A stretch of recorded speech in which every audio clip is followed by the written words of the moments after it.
이른바 별장 동영상 의혹이 불거진 지 6년 만에 김학의 전 법무부 차관이 구속의 갈림길에 서 있습니다. 그런데 오늘 구속영장 심사를 받는 과정에서 김 전 차관의 입장이 크게 바뀐 것이 있다고 합니다. 그러니까 지금까지 한 번도 인정하지 않았던 건설업자 윤중천 씨와의 친분을 인정한 것입니다.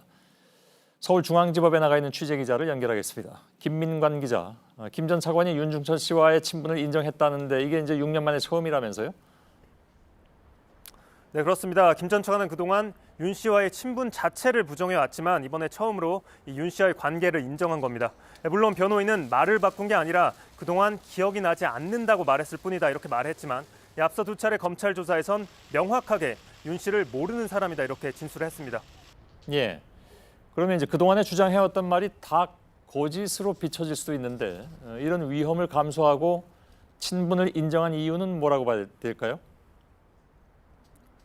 네, 일단 김 전 차관 측의 입장은 이렇습니다. 이 말을 바꾼 것으로 볼 수는 있다. 그런데 2013년 당시에는 윤중천 씨를 안다는 것만으로 이 강간죄가 성립되는 분위기였다. 때문에 당시에는 그렇게 부인할 수밖에 없었다는 겁니다. 또한 이번에 영장 심사를 맡은 판사가 앞서 윤 씨의 심사를 맡았던 점도 고려한 것으로 보입니다.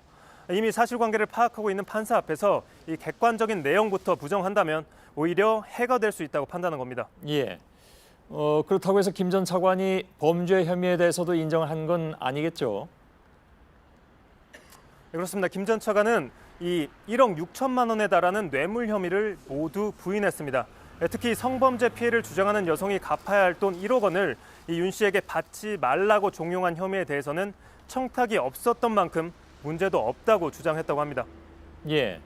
최후 진술에서는 감정에 호소하는 모습도 보였다고 하는데 뭐라고 얘기를 한 겁니까? 10분간 이어진 최후 진술에서 김 전 차관은 그동안 느껴왔던 자신의 감정을 말했다고 합니다. 이 모든 일들이 참담하다. 특히 그동안 이 창살 없는 감옥에서 지내온 기분이다 이렇게 말도 했다고 합니다. 예. 한 가지만 더 알아보죠. 오늘 검찰이 영장 심사 과정에서 중요한 증거 인멸 정황도 내놨다면서요? 네, 그렇습니다. 김 전 차관에게 3,900만 원을 건넸다는 이 최 씨의 진술을 제시했는데요. 2011년 부산 저축은행 수사 당시 이 최 씨가 김 전 차관에게 건넸다는 차명 전화기의 존재가 드러났습니다. 그러자 김 전 차관이 최 씨를 찾아가 전화기를 줬다는 사실을 말하지 말라고 했다는 겁니다. 또한 과거 김 전 차관의 부인이 이 성범죄 피해를 주장하는 여성을 찾아가 회유하려 했다는 정황이 담긴 문자 메시지도 제시했다고 합니다. 예, 알겠습니다. 김민관 기자가 전해드렸습니다.